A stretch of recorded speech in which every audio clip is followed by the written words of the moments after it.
privilégio discursar numa cerimônia de formatura. Amo celebrar casamentos. Não sei se gostam sempre que eu faça casamentos, mas eu adoro fazer casamentos. Adoro fazer batismos ou dedicações.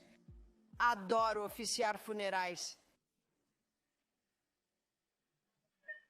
São acontecimentos que mudam a vida de toda a gente que está lá. Não é mesmo? As suas vidas nunca mais serão as mesmas depois de se casarem. As suas vidas nunca mais serão as mesmas depois de terem um bebê. A nossa vida nunca mais será a mesma quando alguém próximo de nós morre.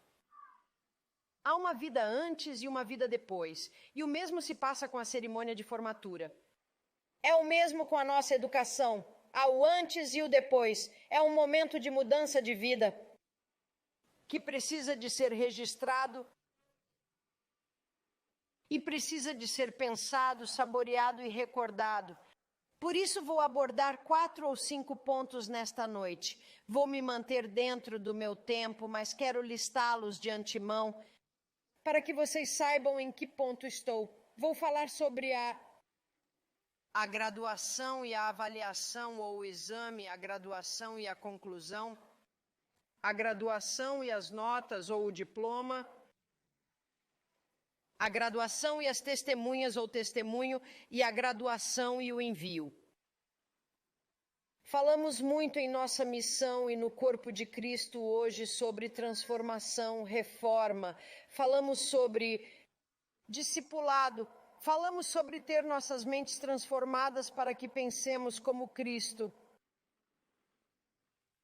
E quando falamos destas coisas, estamos falando de dar vida àquilo em que a morte começou a contaminar. Renovar nossas mentes é soprar a vida de Deus de volta para aquelas coisas que estão quase mortas.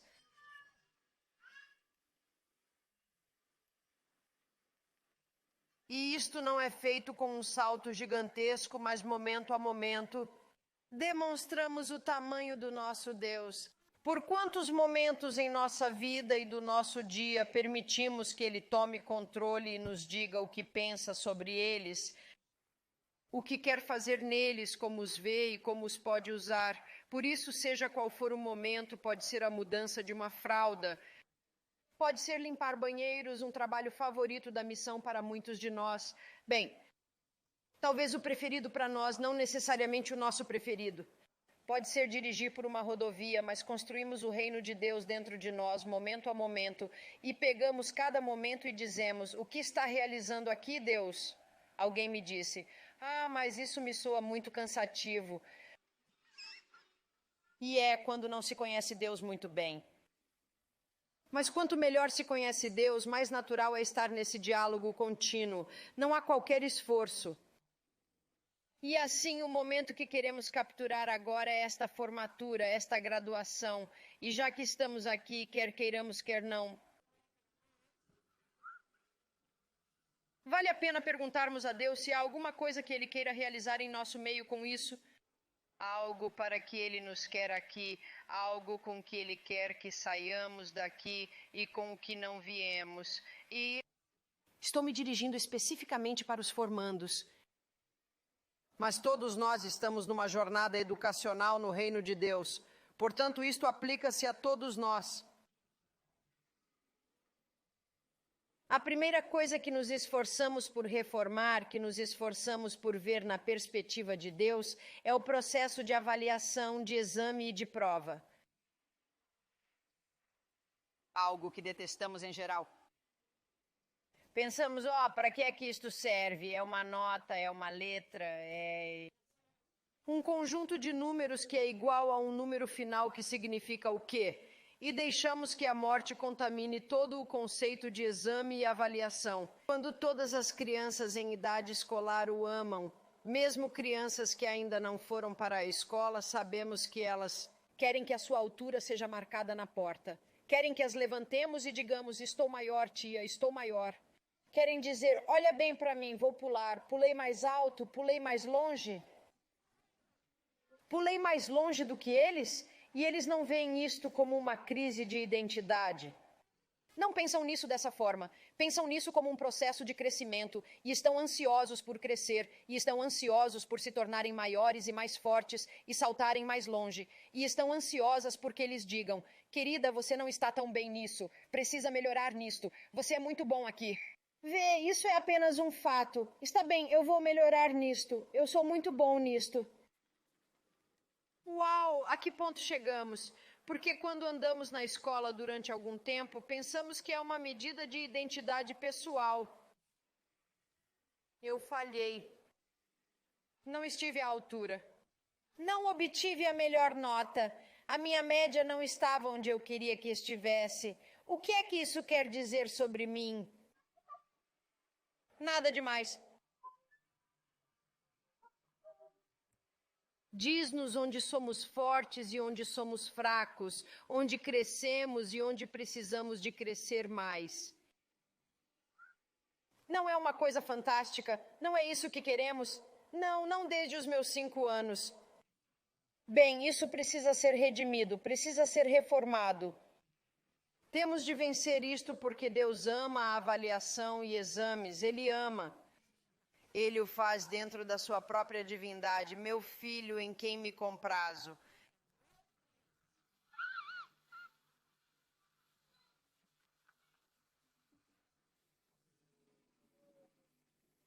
Já repararam em todas as coisas que Deus mede nas Escrituras? Howard Momstead, que foi o reitor fundador da nossa universidade, queria que eu pusesse a matemática na faculdade de comunicação, o que resisti um pouco pelo fato de ter falhado em matemática toda a minha vida, porque é uma linguagem.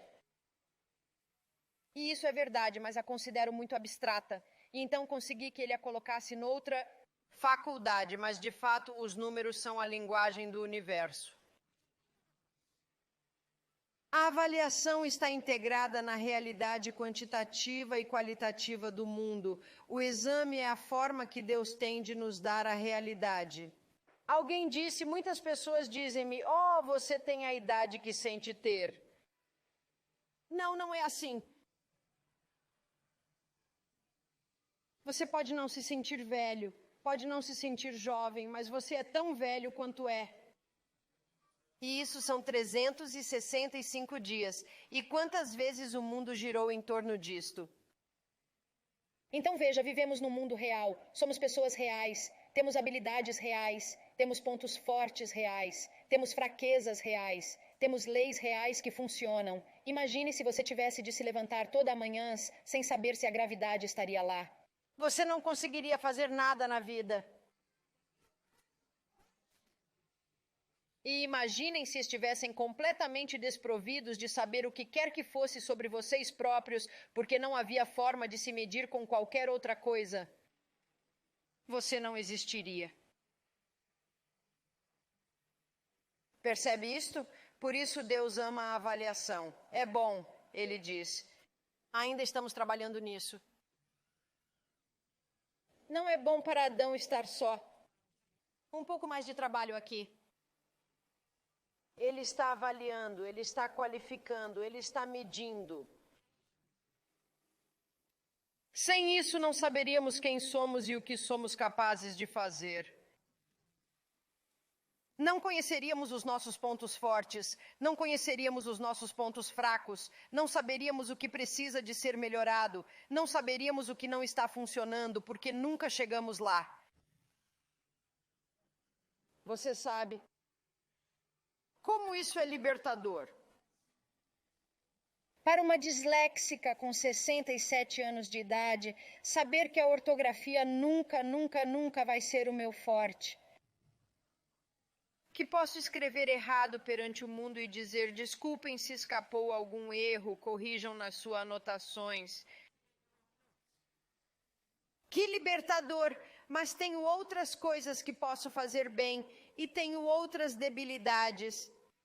É assim que eu sou. Esta é a realidade de quem vocês são. Por isso quero que vocês, como formandos, aceitem essas coisas nas suas graduações, cursos que falharam ou que não obtiveram uma nota tão alta como queriam ou com as quais tiveram dificuldades porque, na verdade, ainda não as entenderam completamente. Aceitem. Isto não é uma avaliação de quem você é. Trata-se de uma avaliação dos seus pontos fracos e dos seus pontos fortes. Utilize esse conhecimento para o seu futuro. Aceitem os fracassos, abracem os teus pontos fortes. Uma pessoa humilde faz as duas coisas. Eu faço isto muito bem, não é uma declaração de orgulho. E eu faço isto muito mal, pode ser orgulhoso. Porque se não o faz mal, não é verdade. Portanto, é orgulho, não humildade. E se não o fizer bem, não é verdade. Portanto, é orgulho e não humildade. Mas dizer, eu faço isto bem, use-me aqui, eu faço isto por ti, mas sou muito mal nisso, é uma pessoa humilde. Jesus ama a humildade. A segunda coisa de que queremos falar é a conclusão. A conclusão é tão subestimada. Terminar é fundamental para o reino de Deus.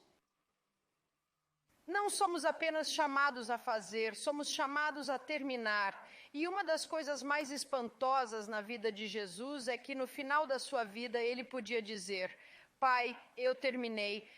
Aos 33 anos, o que me deste para fazer. Isso significa que ele sabia o que tinha de fazer, porque nem tudo estava feito. Terminar faz parte do que significa ser como Deus. Os animais nunca terminam. Eles morrem, mas não terminam. Não existe um conceito disso. Concluir faz parte da criatividade. Eu tinha uma ideia, tinha um compromisso, trabalhei nisso e pude concluir. E assim, na criação, Deus diz no final do primeiro dia que está terminado, próximo. Quando Jesus está no jardim, diz, Pai, eu acabei. Na cruz diz, Pai, está consumado, não a sua obra. Mas a transição da realidade que a sua morte vai trazer para a criação. Precisamos terminar para assim poder seguir em frente.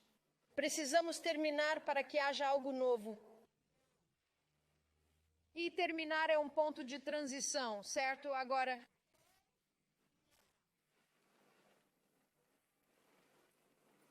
isso é na última parte. Para o resto da vossa vida, quando preencherem formulários, ao serem perguntados nesse formulário, que nível de educação concluíram? Agora você pode escrever algo novo. E por que é que esta pergunta está em todos os formulários? Porque é importante, não diz a ninguém. Não diz a ninguém tudo sobre você, mas diz a todos algo sobre você. E esse algo é importante e vai seguir-vos para o resto da vossa vida. Confiamos mais nas pessoas que terminam, mais do que nas pessoas que nunca terminam. É um sinal de desenvolvimento do caráter. Diz-nos algo sobre a perseverança. Diz-nos algo sobre os níveis de competência. Diz-nos alguma coisa sobre quem é a pessoa e o que está por detrás das suas palavras quando a põe em prática. Não nos diz tudo, mas terminar também não é nada. Letras e notas. O conceito de letras, graus e diplomas foi manchado pela morte. É tão triste ouvimos as pessoas dizerem, é só um pedaço de papel. É só um AA, um BA, um MMA, um PhD, dudá. O que é que isso interessa? Bem, Deus se importa. E as letras começam de fato na igreja primitiva, e são as cartas que foram escritas por anciãos e apóstolos sobre jovens homens e mulheres de Deus que estavam a começar a trabalhar no ministério. E essas cartas diziam, por favor, receba fulano de tal, eu os recomendo em Cristo por isso, isso e isso. E algumas cartas diziam, por favor, não recebam fulano porque ele nunca terminou.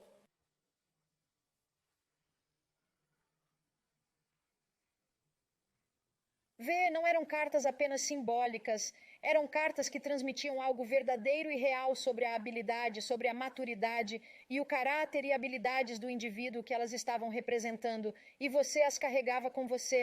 E quando ia para uma nova igreja, você a entregava para a liderança daquela igreja, e eles a liam e diziam, bem-vindo, baseado na aprovação daqueles que o conheciam.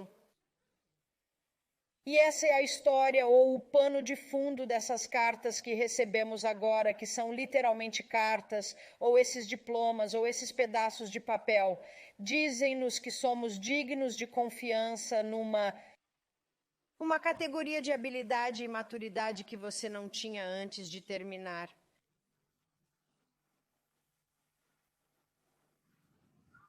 O amor tudo crê não significa que o amor crê em tudo. Não devemos acreditar em tudo o que toda a gente diz sobre si própria, porque o fato é que as pessoas mentem, mesmo os cristãos por vezes. E se não estiverem a mentir abertamente, vão florear. Os elogios, os endossos e as cartas fazem parte da forma como Deus nos protege daqueles que falsificam quem realmente são. Devemos acolher essa avaliação. Devemos acolher esse elogio, a necessidade desse endosso. Não devemos pensar que podemos ficar sozinhos e apresentarmos-nos e sermos conhecidos por quem somos sem qualquer outra testemunha. Isso seria um orgulho. Por isso, aceitem os seus diplomas. Aceitem os seus diplomas, não apenas como um pequeno obstáculo que tiveram de ultrapassar, porque é isso que o reitor exige, mas como uma verdadeira realização que está registrado no papel, mas mais importante ainda, está registrado no céu. O seu diploma é um reconhecimento de você mesmo. É uma aprovação do seu nível de maturidade, é uma aprovação do seu nível de competência. E é um endosso de um nível de caráter e perseverança que você pode honrosamente abraçar e dizer, sim, eu fui capaz de fazer isso. Graças a Deus. Sabe, nos pedem em todo o mundo para escrever referências. E, de fato, isto faz parte do mundo em que vivemos, seja qual for a nossa vocação. E essas referências são uma das coisas mais importantes que fazemos enquanto líderes. Há uma tendência para lidar com isso de forma superficial, quer seja nas escolas ou quando temos de preencher as referências de um aluno ou quando um membro da equipe vai de um lugar para outro. Quando preenchemos esse endosso, ou mentimos ou dizemos a verdade. E muitos pensam, bem, eu nunca poderia dizer a verdade porque isso seria um julgamento. Não, isso seria honesto. Julgamento é quando dizemos que não há esperança. Se temos alguém que roubou e já resolvemos isso na base e eles querem ir para uma nova base e estão arrependidos, estão a seguir em frente e eles dizem, eles têm algum ponto fraco? E dizem, tem pontos fracos? Dizem que sim, que tiveram de lidar com o roubo, mas que estão arrependidos e que estão prontos para trabalhar num novo lugar, mas é preciso que conheçam as suas fraquezas. Que proteção, que maravilha! A esperança de que podemos trabalhar nas nossas fraquezas. Não precisamos de nos esconder, podemos ser vistos e podemos continuar a crescer. É isto que as suas graduações fazem numa área da sua vida. A última coisa, ou a quase última coisa de que quero falar é sobre testemunhas. Deus ama testemunhas, testemunhas. Quem me dera ter vida suficiente em mim para escrever um livro sobre isso? Porque elas são muito importantes desde o início das Escrituras até o Apocalipse. E estas são, o que? 7 testemunhas. Os momentos da nossa vida que mudam a nossa vida precisam de ser testemunhados. Por quê? Porque são importantes. Porque não se referem apenas a nós como indivíduos, mas a nós como comunidade, como família, como corpo. As testemunhas acompanham o que fizemos e concordam. E essa concordância é parte do que traz a autoridade de Deus em nós e através de nós. Não se trata apenas de ter feito, de que você tenha capacidade de saber o que é chamado a fazer. É também que testemunhas se juntaram a você e há acordo. E quanto mais testemunhas, melhor. Por isso é importante ter um evento em que convidamos as pessoas a testemunhar o que estamos a fazer ou o que fizemos. E concordar com isso e pensar que não precisamos disso é entender mal o reino. É não entender as virgens que esperam com as suas lâmpadas de óleo pela chegada do noivo. Ok, e a última coisa é o envio. Precisamos ser enviados daquilo que já realizamos para o que vem a seguir. O envio não é o chamado. O chamado vem de Deus e você pode ou não saber qual é o teu próximo passo. Quero dizer, a teu próximo passo pode ser concluir o que você começou e isso não é um problema. Podemos fazer isso antes do tempo, mas mesmo assim tem de concluir. Mas a vocação não vem de nós, que estamos ao seu lado e te enviamos. O chamado vem de Deus e você pode saber ou não o que é, mas quando nos levantamos e te enviamos, estamos te enviando para aquilo que Deus sabe que vem a seguir. E há sempre um próximo, e o próximo é sempre tão assustador como o anterior. E precisamos de outros que estejam conosco e digam, sim, concordamos com Deus nisto. E assim concordamos na terra com o que Deus fez no céu. E testemunhamos esta noite uma conclusão especial e um momento divisor na vida de vocês. Obrigada.